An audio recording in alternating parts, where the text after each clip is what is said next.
நேசனாகிய இயேசுவின் நாமத்தினால என்னுடைய நல் வாழ்த்துதலை இந்த கால நேரத்தில் நான் தெரிவித்துக் கொள்கிறேன். நம்ம ஒரு சில வார்த்தைகளை இந்த நேரத்தில் வாசித்து கொஞ்ச நேரம் நாம் தியானம் பண்ணி தேவனுடைய ஆசீர்வாதங்களை நம்ம பெற்றுக்கொள்வோம். பிரியமானவர்களே, இதனால் தியானத்துக்காக தெரிந்து கொண்டிருக்கிற பகுதி உபாகமத்தின் புத்தகம் 7ஆம் அதிகாரம் 9ஆம் வசனத்தை நம்ம வாசிக்க கேட்போம். உபாகமத்தின் புத்தகம் 7ஆம் அதிகாரம் 9ஆம் வசனத்தை நாம் வாசிக்க கேட்போம்.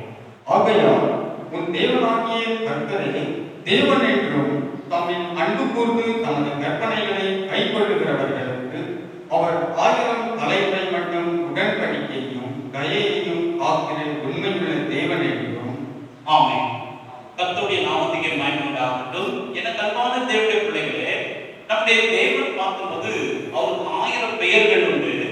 ஆனா பார்க்கும்போது அவர் உடன்படிக்கையின் தேவனாக இருக்கிறார் என்று சொல்லி இந்த நேரத்தில் நம்ம பார்க்கிறோம். பிரியமானவர்களே, அவர் எத்தனை நாளைக்கு ஒரு உடன்படிக்கையை ஒரு காப்பாற்றுகிறார் சொன்னா 1000 தலைமுறை வரைக்கும் ஆண்டவர் தன்னுடைய உடன்படிக்கை என்ன செய்கிறாராம், கை கொள்ளுகிறவராய் இருக்கிறார். இந்த நாட்கள் நம்ம பார்த்தோம்னா ஜனங்கள் பார்க்கும்போது சொல்லுகிற வார்த்தை நிறைவேற்றுவது கிடையாது. உலகத்துல ஜனங்கள் பார்க்கும்போது கவர்மெண்டுடைய ரூல்ஸ் ரெகுலேஷன் நிறைவேற்றுவது கிடையாது. ஆனா ஆண்டவர் பார்த்தீங்கன்னா அவர் உடன்படிக்கை செய்தார்னா அவர் கடைசி வரைக்கும் அந்த உடன்படிக்கையை கை கொள்ளுகிறவராய் இருக்கிறார். பிரியமானவர்களே, ஆகவே அன்பான தேவனே, இந்த நாளில் தேவன் நம்மோடு கூட என்னெல்லாம் உடன்படிக்கை செய்கிறார் என்று சொல்லி நாம் அறிந்து கொண்டு இன்னும் வேத பிரயாணத்தில் நாம் கடந்து சென்று ஆண்டவர் மேலே இன்னும் விசுவாசம் வைக்கும்படிக்கு, நம்முடைய விசுவாசம் அதிகரிக்கும்படி, இன்னும் பரிசுத்த பிரயாணம் அதிகரிக்கும்படி, நம்ம தேவனை உறுதியாய் பற்றி கொள்ளும்படிக்கு அநேக வார்த்தைகள் வேதத்தில் எழுதப்பட்டிருக்கு.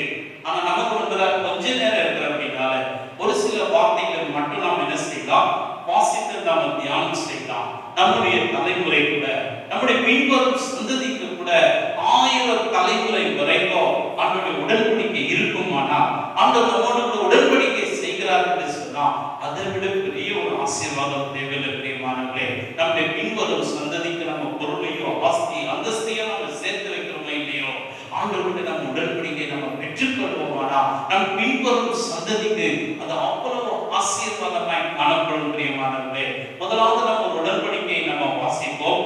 ஆதியாகமத்தின் புத்தகம் 9ஆம் அதிகாரம் அதுல 13ஆவது வசனத்தை நம்ம வாசிக்க கேட்போம். ஆதியாகமத்தின் புத்தகம் 9ஆம் அதிகாரம் 13ஆவது வசனத்தை நம்ம வாசிக்க கேட்போம். நான் என் பிழை மேகத்தில் வைத்தேன், அது எனக்கும் பூமிக்கும் உண்டான உடன்படிக்கைக்கு அடையாளமாய் இருக்கும். ஆண்டவர் பார்க்கும்போது நோவாவின் நாட்கள்ல செய்த காரியங்களை நாம் வாசித்திருக்கிறோம். இந்த அதிகாரத்தை நம்ம தொடர்ந்து வாசிப்போம்னா நமக்கு நல்லது. ஜனங்கள் பார்க்கும்போது யோசனைகள் நித்தம் பொல்லாததா இருந்தது என்று சொல்லி எல்லா ஜனங்களையும் ஆண்டவர் அடித்து விடும்படிக்கு ஆண்டவர் திட்டம் வைத்து பார்க்கிறார். ஜெபிக்கிறவர் யாராகிலும் இருக்கிறார்களா என்று சொல்லி.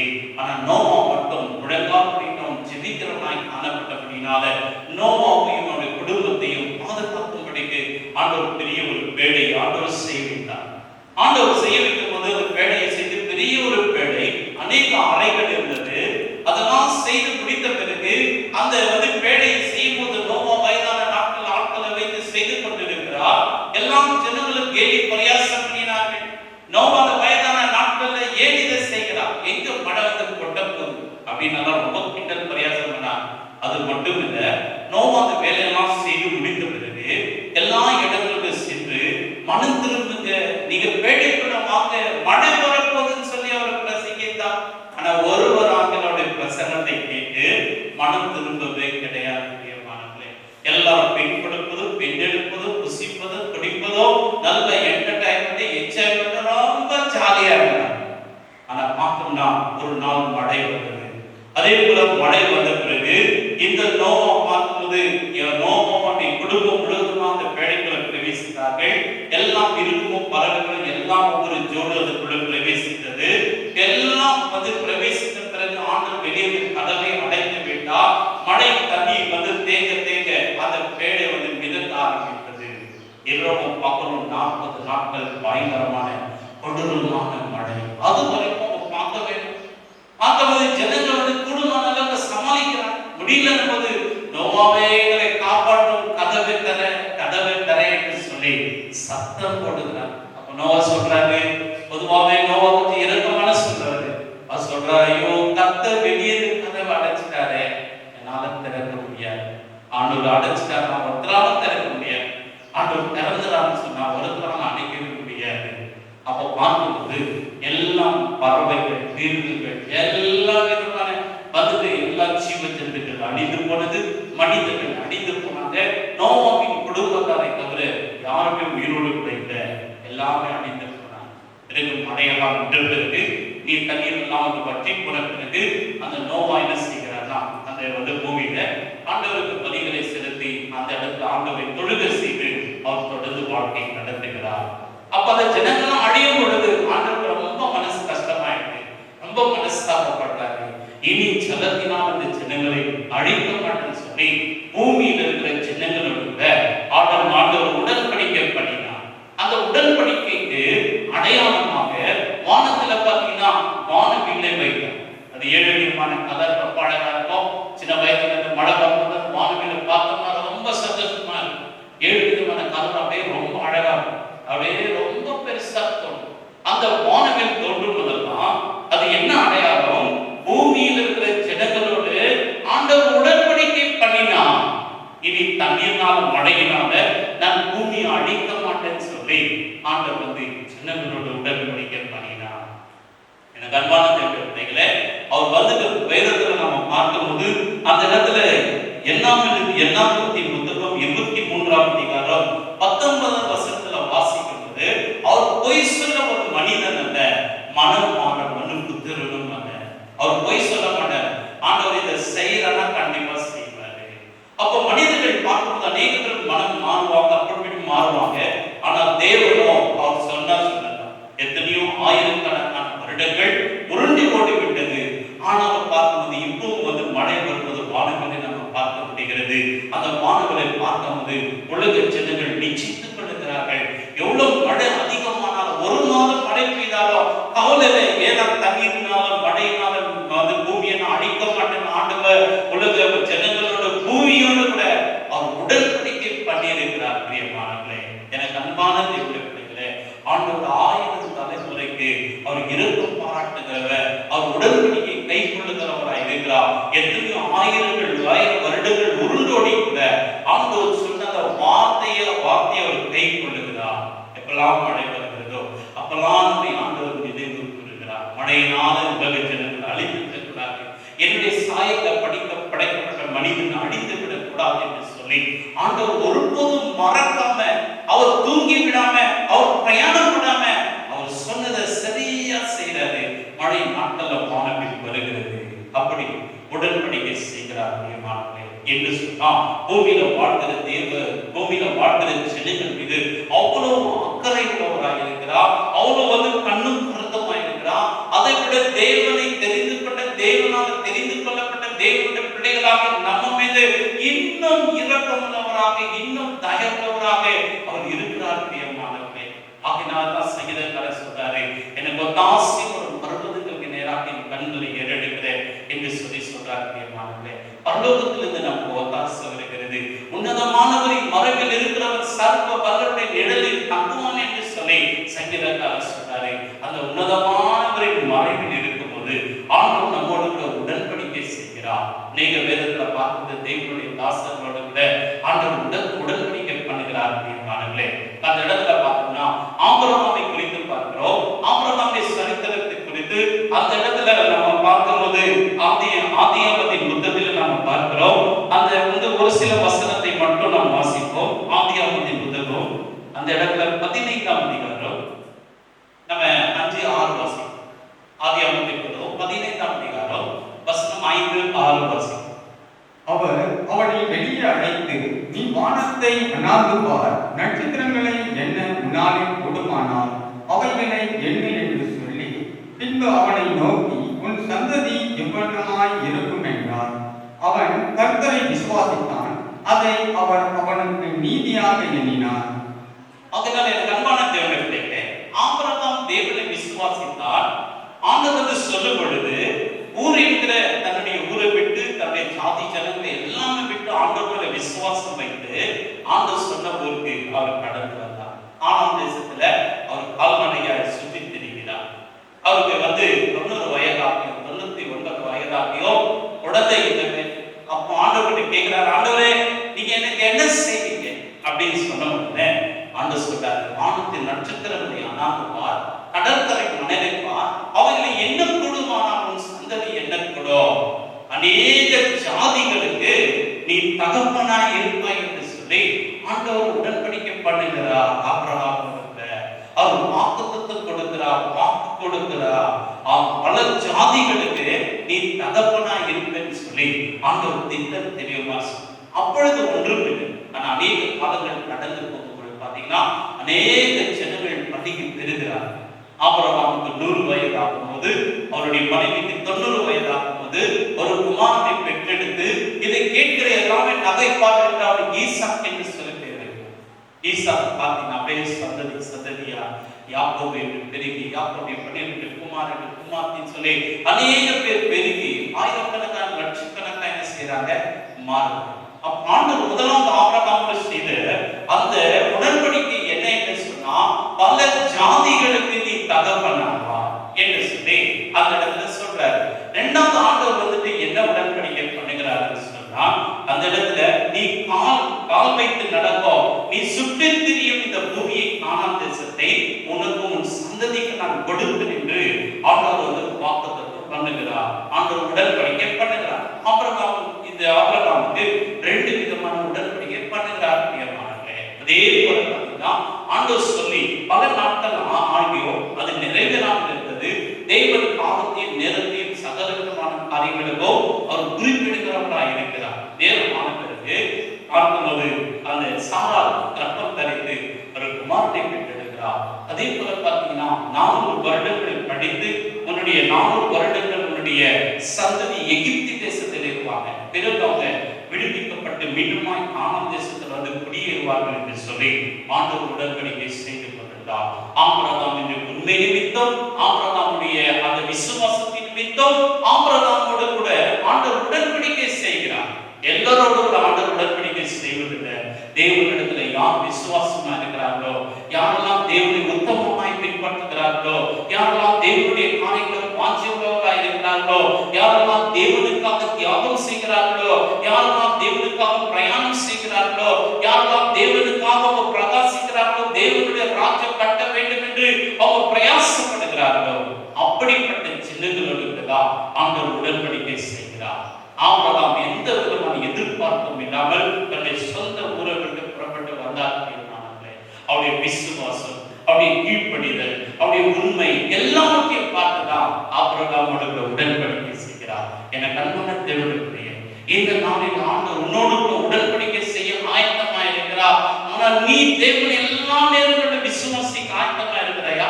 எல்லா நேரங்களிலும் பரிசுத்தமா வாழ நீ ஆயத்தமா இருக்கிறாயா? தேவனுடைய ராஜ்யத்தை கட்டுகிற காரியங்கள்ல ஆயத்தமா இருக்கிறாயா? தேவனுக்காக பிரயாணப்பட ஆயத்தமா இருக்கிறாயா? தேவனுக்காக பிரயாசப்பட ஆயத்தமா இருக்கிறாயா? தேவனுக்காக நீ எதையும் செய்ய நீ ஆயத்தமா இருக்கிறாய். நீ ஆயத்தமா இருப்பாயா? ஆண்டவர் உனக்கு உடன்படிக்கை செய்வார். அந்த உடன்படிக்கை உன்னோடு கூட முடிந்து விடுவதில்லை. அது தலைமுறை தலைமுறை தலைமுறையாக அப்படியே கடந்து செல்ல முடியுமானவர்களே. அப்படினால் ஆண்டவர் சொன்னார், 400 வருடங்கள் கழித்து உன்னுடைய ஜனங்கள் என்ன செய்வாங்க? உன்னுடைய சந்ததி புறப்பட்டு நீ கால் மிதித்து தேசத்தை அவங்க சுதந்திரித்துக் கொள்வார்கள். அதே போலதான் பார்க்கும்போது அந்த 430 ஆண்டுகள் ஆன பிறகு அவங்களுடைய இஸ்ரவேல் ஜனங்கள் கானான் தேசத்தை சுதந்திரித்துக் கொள்கிறார்கள். பிரியமானவர்களே, அதனால உத்தமமாய் நடக்கிறவர்களுக்கு தேவன் நன்மையை வழங்காகிறார் என்று வேதம் சொல்லுது. உன்னுடைய கொஞ்சம் உத்தமம், உன்னுடைய கொஞ்சம் தியாகம், உன்னுடைய கொஞ்சம் பிரயாசத்தை ஆண்டவர் ஒருபோதும் மறப்பதே கிடையாது. ஆண்டவர்களை நினைவு கூர்ந்து உங்களுக்காக சகலத்தையும் ஆண்டவர் செய்கிறார். வானத்தை பூமியை விட உனக்காக ஆண்டவர் அசைத்தவர் போதுமானவராக இருக்கிறார். பிரியமானவர்களே, அதனால பார்க்கும்போது ஆபிரகாமுடைய இப்படிப்பட்ட உடன்படிக்கை செய்கிறார். எந்த நேரத்தில் குழந்தையை பெற்றுக் கொண்டார். அதே போல அவருடைய சந்ததியும் கானான் தேசத்தை சுதந்திரித்துக் கொண்டது. ஆண்டவர் பொய் சொல்ல மனிதன் அல்ல, அவர் மனப்புத்திரம் அல்ல. உன்னை எந்த சின்னங்களை ஏமாற்றி இருக்கலாம், அநேக காரியங்கள் வாக்கு கொடுத்து உன்னை ஏமாற்றி இருக்கலாம், உன்னை நடுத்தரில் விட்டிருக்கலாம், அநேக மோசடி ஏற்பட அநேக ஏமாற்றங்களுடைய வாழ்க்கையில் ஏற்பட்டிருக்கலாம். ஆண்டவராக தேவன் மீது இயேசு மீது நீ நம்பிக்கை வைப்பாய்னா நிச்சயமாக நம்பிக்கை வீண் போகவே போகாது. ஆண்டவர் சொன்னதனுடைய வாழ்க்கையில் நிச்சயமாய் நிறைவேற்ற ஆண்டவர் போதுமானவராய் காணப்படுகிறார். பிரியமானவர்களே, உபாகமத்தின் புத்தகம் 4ஆம் அதிகாரம் 13ஆவது வசனத்தை நாம் வாசிக்க கேட்போம். Book of Deuteronomy chapter 4 verse 13. உபாகமத்தின் புத்தகம் நீங்கள் கைக்கொள்ள வேண்டும் என்று அவர் உங்களுக்கு கட்டளையிட்ட 10 கற்பனைகளாகிய தம்முடைய உடன்படிக்கையை அவர் உங்களுக்கு அறிவித்து அவைகளை 2 கற்பலகைகளில் எழுதினார். என தன்மான தேவர்களே, நோவாவின் நாட்கள் ஆண்டவர் உடன்படிக்கை செய்தார். ஆபிரகாம் நாட்கள் ஆண்டவர் உடன்படிக்கை செய்தார். இப்பொழுது மோசே நாட்கள் ஆண்டவர் ஜனங்களோடு உடன்படிக்கை செய்கிறார். மோசே சீனாய் மலையில் அடைந்து அந்த மோசே 40 நாள் குசியாமலும் முடியாமலும் சீனாய் மலையில் இருந்து ஆண்டவரிடத்துல 10 கட்டளைகளை பெற்றுக் கொள்கிறார். கற்பனையினால் தன்னுடைய கரங்களினால் எழுதப்பட்ட அந்த 10 கற்பனைகளை இஸ்ரவேல் ஜனங்களுக்கு கொடுத்து அவர்களோடு கூட உடன்படிக்கை செய்கிறார். நீங்கள் இதை கை கொண்டு நடப்பீர்களா நீங்க வானவன் தலையாவீங்க, கீழாகாமல் மேலாவீங்க என்று வாக்குத்தத்தங்களோடு உடன்படிக்கையோடு கூட இஸ்ரவேல் ஜனங்களுக்கு ஆண்டவர் இப்படிப்பட்ட வார்த்தைகளை கொடுக்கிறார். இந்த 10 கட்டளைகளை கொடுத்து உடன்படிக்கையும் ஆண்டவர் இஸ்ரவேல் ஜனங்களோடு கூட செய்கிறார். நீங்க இதெல்லாம் நீங்க கடைபிடிச்சு நடந்து வந்தீங்கன்னா, நீங்க உண்மை உத்தமமா நீங்க இருப்பீங்கன்னா நான் உங்களுக்கு உண்மை உத்தமமா இருப்பேன். ஏன்னா அவரு பார்க்கும்போது ஆண்டவர் உத்தமமா இருப்பதற்கு நிச்சயமாய் அவரும் உத்தமராய் இருக்கிறார். அவர் பார்க்கிறதுக்கு மாறுபடுறவங்களுக்கு மாறுபடுகிறவராய் இருக்கிறார். ஆகிய உத்தமமா நடக்கிறது அவரும் உத்தமமா இருக்கிறார். அப்போ 10 கற்பனைகளை கொண்டு மோசேயின் மூலமாக இஸ்ரவேல் ஜனங்களோட உடன்படிக்கை செய்கிறார். இந்த கற்பனைகளை நீங்க கடைபிடித்து நடக்க வேண்டும் என்று சொல்லி அது 2 கற்பனைகளாக 5 கட்டளைகள் எழுதப்பட்டு மோசே அதை என்ன செய்கிறார், சுமந்து கொண்டு வருகிறார். சுமந்து கொண்டு கீழே வரும்போது பார்த்தீங்கன்னா இஸ்ரவேல் ஜனங்கள் கன்று குட்டியை உண்டு பண்ணி வைத்து வார்ப்பித்து வைத்து அதுக்கு முன்பதாக நடனமாடிக்கொண்டு கர்த்தரை மிகவும் கோபப்படுத்தினார்கள். இப்படி அப்பதான் கற்பனையை பெற்றுக் கொண்டு வருகிறான் மோசே. ஆண்டவர் உடன்படிக்கை செய்தார் ஜனங்களோடு கூட. அது பெற்றுக்கொண்டு வந்த பிறகு பார்த்தீங்கன்னா அதுக்குள்ள ஜனங்கள் பழி விளங்கினார்கள். ஆண்டவர் உன்னை குறித்து அநேக உடன்படிக்கை கொடுக்கிறாரு, அநேக வாக்குத்தத்தங்களை கொடுக்கிறாரு. உன்னை குறித்து ஆண்டவருக்கு பெரிய ஒரு எண்ணம் உண்டு, பெரிய ஒரு நோக்கம் உண்டு. உன்னை குறித்து பெரிய ஒரு திட்டமெல்லாம் ஆண்டவர் வைத்திருக்கிறார். நீ பாவம் செய்வது அவைகள் எல்லாம் உடைந்து நொறுங்கி போய்விடுகிறது. அதை கண்டு மோசே அந்த கற்களெல்லாம் போட்டு உடைந்து கொடுக்கிறான். இது ஜனங்களுக்கு எதிர்த்து கட்டளை, இந்த ஜனங்களுக்கு எதிர்த்து கற்பனை என்று சொல்லி மோசே ரொம்ப வேதனைப்படுற ஆண்டவருடைய உள்ள எவ்வளவு வேதனையா இருக்கும் யோசித்து பார்க்க முடியுமானவை.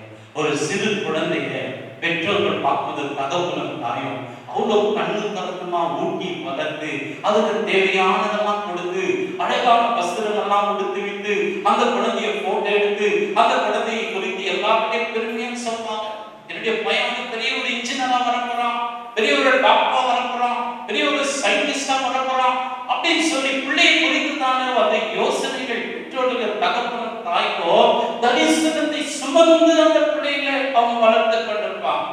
தங்களுக்கு நல்ல ஆகாரம் இருக்காது, தங்களுக்கு நல்ல வஸ்திரம் இருக்காது, தங்கள் பணத்தை அவங்க ரொம்ப தாராளமா செலவழிக்க மாட்டாங்க.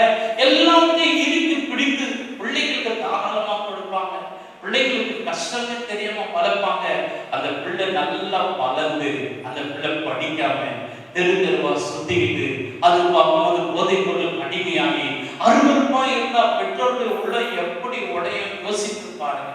சாதாரணமான உலகத்தில் இருக்கிற மாம்சமான தகப்பனுங்கள் தாய்க்குமே இவ்வளவு ஒரு வேதனை உண்டாகும் சொன்னா, வானத்தையும் பூமியும் சராசரங்களை படைத்த சர்வ பலமுள்ள தேவன் உன்னை இந்த பூமியில அனுப்பி பெரிய ஒரு நோக்கத்தோடு தாக்கத்தோடு தரிசனத்தோடு கூட அனுப்பி இருக்கிறாரே. நீ ஏன் ஆண்டவருடைய உடன்படிக்கை பெற்றுக் கொள்ளக்கூடாது? ஆண்டவருடைய ஆசீர்வாதங்களை ஏன் பெற்றுக் கொள்ளக்கூடாது? ஏன் படி தவறி நடக்கணும்? ஏன் சாத்தானுக்கு செவி கொடுக்கணும்? அன்பான தேவர்களே, உன்னை குறித்து ஆண்டவருக்கு பெரிய ஒரு நோக்கம் இருக்கிறது. உன்னை குறித்து ஆண்டவருக்கு ஒரு பெரிய திட்டம் இருக்கிறது. சாத்தானுடைய வார்த்தைக்கு செவி சாய்க்காத. ஆண்டவரை நோக்கி பிரயாணம் பண்ணு. ஆண்டவரை நோக்கி நீ பிரயாணப்படு. ஆவிக்குரிய கதைகள் சொல்லுகிற வார்த்தை கேள். ஆண்டவருடைய ஊழியர்கள் சொல்லுகிற வார்த்தை கேள். பெற்றோர்கள் சொல்லுகிற வார்த்தை கேள். படித்தவரை அலையாது, மிஞ்சின நீதிமானமாய் இருக்காது, எதிர்த்து பேசாத, தேவனுடைய குறித்து வைத்திருக்கிற நோக்கமெல்லாம் உடைந்து போய்விடாத ஆண்டவருடைய கட்டளைக்கும் கற்பனைக்கு கீழ்ப்படிந்து நடப்பையானா உன்னையும் ஆண்டவர் ஆசீர்வதிப்பாரு. உன் பின்வரும் சந்ததி ஆசீர்வதிப்பாரு. 1000 தலைமுறை வரைக்கும் ஆண்டவருடைய உடன்படிக்கையை காத்துக் கொள்ளுகிற தேவன். ஆனால் இஸ்ரவேல் ஜனங்கள் அநேகம் வழுவி போகிற இறுதியில் உள்ளவர்களாக, அவங்க வணங்கப்படுத்துள்ளவர்களாக தாறுமாறாய் நடந்தார்கள். அப்படி ஒருவேளை நீ தேவனை வேதனைப்படுத்திக் கொண்டிருக்காயா? எவ்வளவு பிரசங்கம் கேட்டாலும், எத்தனை பேர் ஆலோசனை சொன்னாலும் படித்தவரை நடந்து கொண்டிருக்கிறாயா? வணங்கப்படுத்துள்ள மனிதனாக இருக்கிறாயா? அல்லது வடிவு போகிற இருதயம் உள்ளவராக இருக்கிறார்? கண்பான தேவனுடைய பிள்ளையே, தேவனுடன் பார்த்து அவருடைய இருதயம் நொறுங்கிறது. அவருடைய இருதயத்தை காய, அவர் இருதயம் சந்தோஷப்படும்படிக்கு அவனுடைய சத்தியத்தில் நடக்கும். என்னுடைய பிள்ளைகள் சத்தியத்தில் நடக்கிறார்கள் என்று சொல்லி கேள்விப்படுவது எனக்கு அவ்வளவு சந்தோஷமா இருக்குன்னு சொல்லி பக்தர் சொல்லுகிறார். நீ நன்றாக நடக்கூடாமல் எவ்வளவு சந்தோஷமா இருக்கும். நீ நல்லா படிச்சு ஒரு பெரிய மனுஷனாக வரும்போது உன்னுடைய தாய் எவ்வளவாய் சந்தோஷப்படுவா, உன்னுடைய தகப்பன் எவ்வளவாய் சந்தோஷப்படுவா. அதை விட 100 மடங்கு, அதை விட 1000 மடங்கு ஆண்டவருடைய குறித்து சந்தோஷப்படுவா. உன்னோட உடன்படிக்கை செய்வா. உன் பின்வரும் சந்ததி ஆசீர்வாதமா இருக்கும். நீ கைது செய்கிற தொழில் ஆசீர்வாதமா இருக்கும். உன்னுடைய குடும்ப வாழ்க்கை ஆசீர்வாதமா இருக்கும். யார் சொல்ற வார்த்தை கேட்காத, வேதத்தை வாசி. வேதம் சொல்லுகிற பிரகாரம் நடப்பையானால் நிச்சயமாக ஆண்டவர்களுக்கு ஆசீர்வாதத்தை கட்டளையிட ஆண்டவர் போதுமானவர்களாக இருக்கிறார். இந்த ஜனங்கள் எழுதுவதுமாக ஜனங்கள் இருந்து கானான் தேசத்துக்கு புறப்பட்டு வந்த 4 லட்சம் புருஷர்களுக்குள்ள வேற 2 பேர் தான் கானான் தேசத்துக்குள்ள பிரவேசித்தார். மற்றவெல்லாம் புதிய சந்ததி. இப்படி ஆண்டவருக்கு உடன்படிக்கை செய்து நீ படித்தவரை நடப்பையானால் அந்த உடன்படிக்கை ஆண்டவர்களுக்கு நிறைவேற்ற மாட்டார். ஏன்னா பாத்தீங்கன்னா ஒருத்தர் நீதிமானா வாழ்ந்து அநேக நாள் நீதிமான வாழ்ந்து கடைசியில் துன்மார்க்கனா வாழ்வாயா? அது துன்மார்க்குடைய பட்டியலில் தான் போகும். நீ ஒரு நாட்டில் அநேக நன்மைகள் செய்திருக்கலாம், ஒரு நாள் ஆண்டவருக்காக வைராக்கியமா வாழ்ந்திருக்கலாம். அதையே சொல்லி காலத்தை ஓட்டக்கூடாது. இன்றைக்கு நீ என்ன செய்து கொண்டிருக்க நாம் யோசிக்க வேண்டும். என்ன வசனத்தை வாசிக்கலாமா? எபிரேயர் எழுதின நிருபம் 9ஆம் அதிகாரம் 15ஆம் வசனத்தை வாசிக்கலாம். Book of Hebrew chapter 9 verse 15. ஆகையால் முதலாம் உடன்படிக்கையின் காலத்திலே நடந்த அக்கிரமங்களை நிவர்த்தி செய்யும் பொருட்டு அவர் மரணம் அடைந்து அழைக்கப்பட்டவர்கள் வாக்குத்தத்தம் பண்ணப்பட்ட நித்திய சுதந்திரத்தை அடைக்கொள்வதற்காக அது புது உடன்படிக்கையின் மத்தியஸ்தராய் இருக்கிறார். பழைய ஏற்பாட்டின் நாட்களில் பார்க்கும்போது ஆண்டவர் அநேக உடன்படிக்கை ஜனங்களோடு செய்கிறார். அந்த உடன்படிக்கையை ஜனங்களுடைய அக்கிரமத்தினால உடைத்து போட்டார்கள். ஆண்டவர் நல்ல நோக்கத்தோடு உடன்படிக்கை செய்கிறார். ஆனால் ஜனங்களுடைய துன்மார்க்கமான காரியத்தினால எல்லாம் உடைத்து போட்டார்கள். நான் புதிய ஏற்பாட்டு நாட்களில் பார்க்கும்போது எபிரேயர் 4 சொல்றார் 9ஆம் அதிகாரம் 15ஆம் வசனத்துல அந்த பழைய ஏற்பாட்டில் இருக்கிற உடன்படிக்கையை அவர் புதிய ஏற்பாட்டில் இருக்கிற உடன்படிக்கையை ஒன்றாக இணைத்து புதிய உடன்படிக்கை கொடுக்கிற மத்தியஸ்தராக இயேசுவானவர் பூமியிலே தோன்றினார். மனிதர்கள் இதை நிறைவேற்ற முடியாது, கீழ்ப்படியாமல் போகிறார்கள் என்று சொல்லி ஆண்டவராகிய தேவன் தன்னுடைய ஒரே பேரான குமாரன் அந்த பூமியில அனுப்பினார். அவர்களது பிதாவுக்கு சமமாய் இருப்பதை கொள்ளையாடின பொருளாக என்னாமல் தம்மை தாழ்த்தி அடிமையின் ரூபம் எடுத்து மனுஷ சாயனானார் என்று வேதம் சொல்லுகிறது. உனக்கு அந்த உடன்படிக்கை நிறைவேற்றி தேவனிடத்திலிருந்து வருகிற ஆசீர்வாதத்தை எப்படியாவது பெற்றுக்கொள்ள வேண்டும் என்பதற்காக பரலோக ராஜ்யத்தை துறந்து இயேசுவான மனிதனாக இந்த பூமிக்கு வந்தார். எப்படிப்பட்ட கோலமாய் வந்தார்? ஏழ்மையின் கோலமாய் வந்தார். நீங்க சர்ச்சில் பாத்தீங்கன்னா ரொம்ப லக்ஸரியாரு, கொஞ்சம் கூட கஷ்டம் கூடாது, கொஞ்சம் கூட கஷ்டம் இல்லை.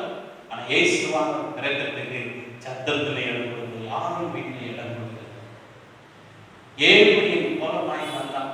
நம்மை ஐஸ்வரவான்களாய் மாற்றுவதற்காக இன்னைக்கு நாம சுகமா மகிழ்ச்சியா இருக்கிறோம் சொன்னா இயேசுவானுடைய ஏழ்மையினால நாம் ஆசீர்வதிக்கப்பட்டிருக்கிறோம்.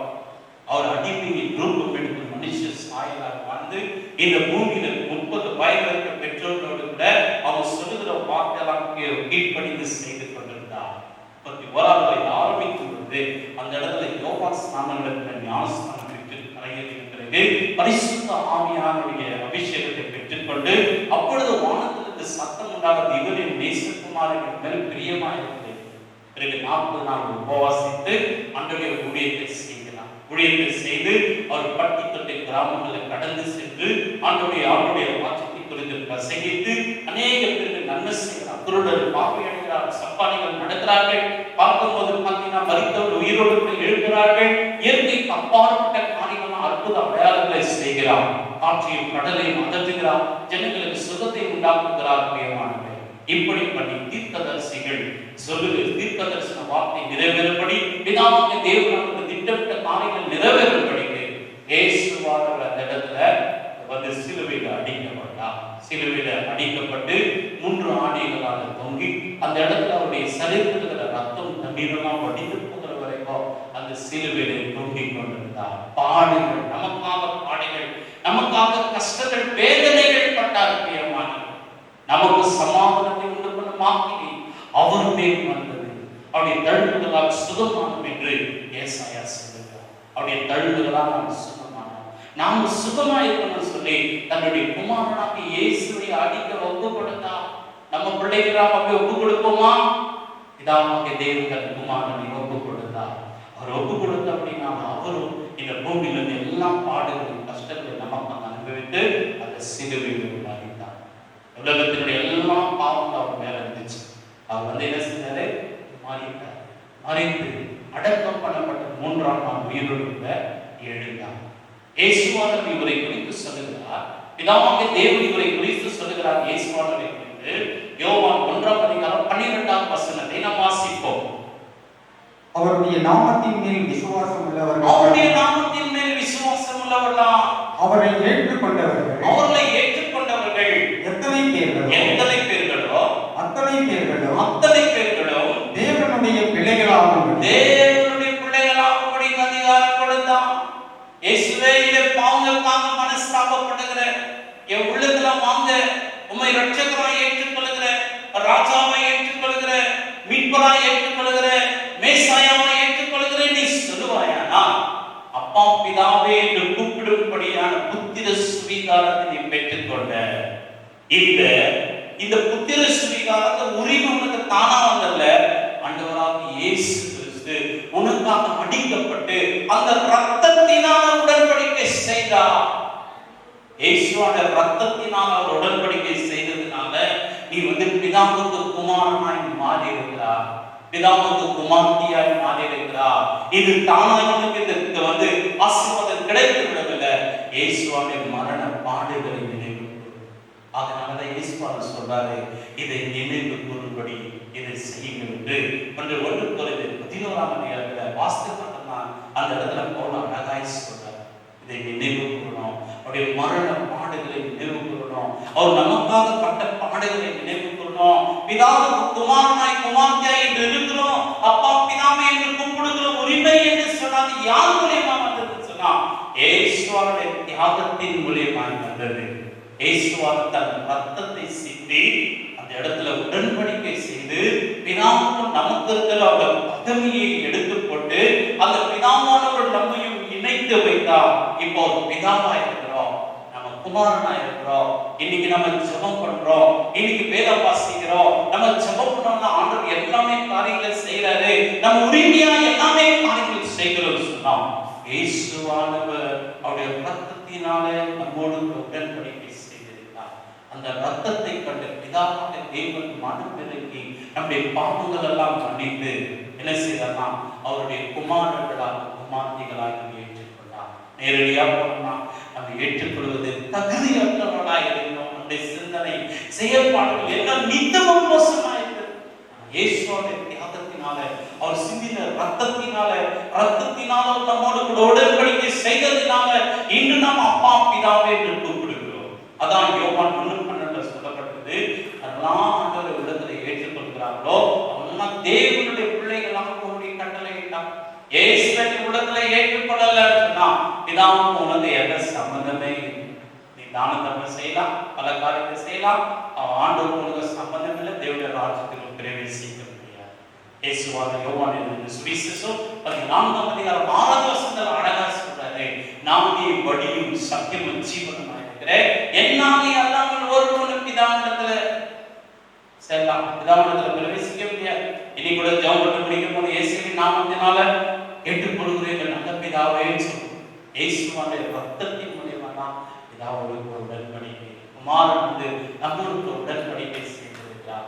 இன்று அந்த ரத்தத்தினால் நீ கழுவப்பட்டிருக்கிறாயா, உன்னுடைய பாவம் மன்னிக்கப்பட்டிருக்கிறது என்று ஒரு நிச்சயம் உனக்கு இருக்கா? பாவம் மன்னிக்கப்பட்டது நிச்சயம் இருந்தாதான் நீ பிதாவுக்கு குமாரனா இருக்க முடியும். சங்கீதம் 32 வாசித்து பார்த்தீங்கன்னா அழகா சொல்லப்படுகிறது, எவருடைய பாவம் மூடப்பட்டது, எவருடைய அக்கிரமத்தை கர்த்தர் எண்ணாமல் இருக்கிறார் அவன் பாக்கியவான், எவருடைய ஆவியிலே கபடம் இல்லாமல் இருக்கிறது அவன் பாக்கியவான். உன்னுடைய பாவம் மூடப்பட்டிருக்கா? உங்க அக்கிரமத்தை கர்த்தர் எண்ணாமல் இருக்கிறாரா? இயேசுவின் ரத்தத்தினால் முழுவதுமாய் கழுவப்பட்டிருக்கிறாயா? ஒப்புக்கொண்டிருக்கிறாயா? உன்னுடைய ரட்சிப்பு நிஜமானது தானா? உன்னுடைய பரிசுத்த வாழ்க்கை நிஜமானது தானா? நீ தேவனை ஏற்றுக்கொண்டது உண்மையானானா? உனக்கு நல்ல ஒரு அஸ்திவாரம் அமைந்திருக்கிறதா? உனக்கு அஸ்திவாரம், ஆவிக்குரிய அஸ்திவாரம் இல்லைன்னு சொன்னா எப்போ வேணாலும் எங்க வேணாலும் ஆடலாம். பெரிய பெரிய கட்டடங்கள்லாம் பார்க்கலாம், அது கட்டடம் கட்டும்போது எவ்வளவு ஆழமா அஸ்திவாரம், அதனால கட்டடம் பழைய உனக்கு ஆவிக்குரிய அஸ்திவாரம் இருக்கா? உன் ரட்சிப்பு சரியாக இருந்தானா? உன் மன திரும்புதல் சரியாக இருந்தானா? நீ உண்மையான பாவத்தை அறிக்கை செய்திருக்கிறாயா? இயேசுவின் ரத்தத்தினால் கழுவப்பட்டிருக்கிறாயா? இப்பொழுது நீ பிதாவானோட பிதாவன் கூட்டா அவர் என்னுடைய குமாரனே மகனே சொல்லி நம்மை அழைத்துக் கொள்கிறாரா? அந்த உறவு நமக்கு இருக்கிறது. உலகத்தில் எந்த உறவு துண்டிக்கப்பட்டு போனாலும் சரி, தேவனுடைய உறவு நமக்கு அது இருக்கான்னு சொல்லி பார்க்க அந்த உறவு மட்டும் நமக்கு இருந்தா உலகத்துல சகலத்தையும் ஜெயிக்கலாம். நாங்க யோசித்து பார்க்கிறோம், பிதாவோட நல்ல ஒரு உறவு ஐக்கியம் நமக்கு இருக்கான், இயேசுவானோட நல்ல ஒரு உறவு ஐக்கியம் இருக்கான், பரிசுத்த ஆவியானோட நல்ல ஒரு உறவு நமக்கு ஐக்கியம் இருக்கிறதா என்று யோசித்து பார்க்கிறோம். அவளோடு கூட சரியான உறவு இருந்தா இந்த பூமியில் இருக்கிற சபையோடு கூட நமக்கு நல்ல உறவு இருக்கும், சபையில் இருக்கிற ஊழியக்காரர்களோடு கூட நமக்கு நல்ல உறவு இருக்கும். இங்க எல்லாம் செஞ்சு பிதாவுடைய நல்ல உறவு, பரிசுத்தாவின் நல்ல உறவு அதெல்லாம் நிஜமான உறவு அல்ல. அதனால பிரியமானவர்களே, நீ நம்ம முகத்துல கண்ணாடி பார்க்க போகும்போது நம்ம முகம் எப்படி இருக்கும் அப்படின்னா கண்ணாடி கருப்பாங்க வெள்ளையா வெள்ளையா கருப்பாங்க. ஆகினால நீ உண்மையான பிதாவுக்கு தேவனோடு கூட நல்ல ஐக்கியம் கொண்டு இருப்பாயானா சபையிலையும் நீ எல்லாருமே நல்ல ஐக்கியம் கொண்டிருப்ப, ஊழியக்காரர்கிட்ட கூட நல்ல ஐக்கியம் கொண்டிருப்ப, குடும்பத்துல நல்ல ஐக்கியம் கொண்டிருப்ப. இப்படி பிதாவாகிய தேவனுக்கு நமக்கு இருக்கிற அந்த ஐக்கியம், இயேசுவோடு நமக்கு இருக்கிற ஐக்கியம், அதே போல பார்த்தீங்கன்னா பரிசுத்த ஆவியோடு கூட இருக்கிற அந்த ஐக்கியம் எப்படி இருக்குன்னு யோசிப்பாங்க. எனக்கு அங்கீர்பதரிசன புத்தகத்துல அந்த இடத்துல 31ஆம் அதிகாரத்தை வாசித்து பார்த்தீங்கன்னா அந்த இடத்துல ஆவியானவர் சொல்றாரு, இப்படி பார்த்து என் ஜனங்களுக்கு நவமான இருதயத்தை கொடுப்பேன், புதிய இருதயத்தை கொடுப்பேன். இந்த நாள்ல ஆண்டவரே எனக்கு ஒரு புதிய இருதயத்தை தாங்க, உங்களோட கூட நல்ல ஒரு ஐக்கியம் வைத்துக் கொண்டபடி நல்ல ஒரு ஐக்கியம் வைத்துக் கொள்ள நான் அவருக்கு தேவனாகிட்டேன். அவர்கள் இதுக்கு குமார் என்னுடைய குமாரத்தை கூட இருப்பாங்கன்னு சொல்லி எரேமியா 31ஆம் அதிகாரத்துல அழகா பழைய ஏற்பாட்டின் நாட்கள்ல பார்க்கும்போது அந்த கல்லுனால ஆண்டவர் எழுதி கொடுத்தார். புதிய ஏற்பாட்டு நாட்கள் இயேசுவின் ரத்தத்தினால கழுவப்பட்ட நமக்கு கல்லுனால ஆண்டவர் எழுதி கொடுக்கல, நம்முடைய இருதயத்திலே எழுதுகிறார். அப்படியே சமூகத்தில் உட்கார்ந்துனா அப்படியே பிரசன நம்மை மூடிக்கொண்டோம். அவர் நம்ம அவங்களுடைய வார்த்தையை நம்ம இருதயத்திலே எழுதுவார். ஆண்டவரே நவமான இருதயத்தை தாங்க, ஆண்டவரே உலக பிரதான ஆவிகளை எடுத்துக்கொண்டு உமக்கு பிரியமாய் வாழ உதவி செய்ய, எங்களுடைய அக்கிரமங்கள் பாவங்கள் எல்லாமே மன்னித்து என்னை சுத்திகரித்து பரிசுத்தப்படுத்துங்க சொல்லி கேட்ட வார்த்தைக்கு வாங்க தலையில தான் செபிப்போமா. அன்பும் கிருபை கூட ஆண்டவரே உங்க கூடாம நன்றி சுவாமி. ஆண்டவரே கர்த்தாவே நாட்கள் நீ உடன்படிக்கை செய்து இன்றும் மாணவியில் தோன்றுவது தகவலை ஆபிரகாமோடு உடன்படிக்கை செய்து நீ போய் சொல்லாமல் ஆண்டவரே சொன்ன பிரகாரமாகவே ஆபிரகாமுக்கு சந்ததி உண்டு பண்ணி நீ பல ஜாதிகளுக்கு தகப்பனாய் மாறினார். அதே போல் ஆண்டவரே கர்த்தாவே ஆபிரகாம் கால் மீதித்து கர்த்தாந்த தேசத்தை சொந்தமாய் நீ கொடுத்தீரப்பா. அதே போல மோசே நாட்கள்ல 10 கற்பனை மூலியமாக உடன்படிக்கை செய்து ஜனங்கள் வழி தவறி நடந்தார்கள். நாங்கள் வழி தவறி நடந்தபடி இருதயத்தை துக்கப்படுத்தாதபடி எங்களை பத்திரமாய் பாருங்கள். இயேசுவானவரே ரத்தத்தினால் ரத்தத்தை சிந்தி எங்களுக்காக அடிக்கப்பட்டு நொறுக்கப்பட்டு ஆண்டவரே ரத்தத்தினால் உடன்படிக்கை செய்து எங்களை பிதாவானவரை இணைத்து வைத்ததற்காக நன்றி. அப்பா பிதாவை கூப்பிடும் புத்திர சுவிகாரத்தை எங்களுக்கு தந்தீரே, கொடானபடி நன்றி ராஜா. பிதாவுடைய ஐக்கியம் நன்னாடுவே கத்தா சரியாகிட்ட இயேசுவே மோடு கூட ஐக்கியம் சரியாக பரிசுத்தாவிய நம்மோடு கூட எங்களுடைய ஐக்கியம் சரியாக சபையோடு எங்களுடைய ஐக்கியம் சரியாக உடைய மகளோடு எங்களை நடத்துவதோடு எங்கள் ஐக்கியம் சரியாக இருக்கும்படி என்னுடைய குருவை நாங்கள் தாவீது ஜெபித்தது போல ஜெபிக்கிறோம். எங்களுடைய ஆத்மா மண்ணோடு ஒட்டி கொண்டு வசனத்தின்படி உயிர்ப்பிய வேண்டி கேட்டிருக்கிறார். நாங்கள் கேட்கிறோம், எங்களை உயிர்ப்பித்து எங்களை ஆசீர்வதி மறுரூபமாய் மாற்றுகிறோம். இந்த வார்த்தை கேட்ட பிள்ளைகளோடு நீர் ஆசீர்வதியோ இயேசுவின் நாமத்தில் ஜெபிக்கிறோம் ஜீவனுள்ள நல்ல பிதாவே, ஆமென்.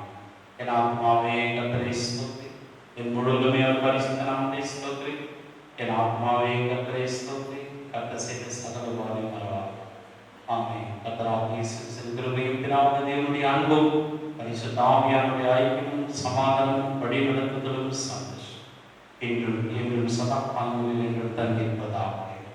ஆமென். ஆமென். Hallelujah. Hallelujah. Hallelujah. May God bless you all. கர்த்தர் உங்களை ஆசீர்வதிப்பார்.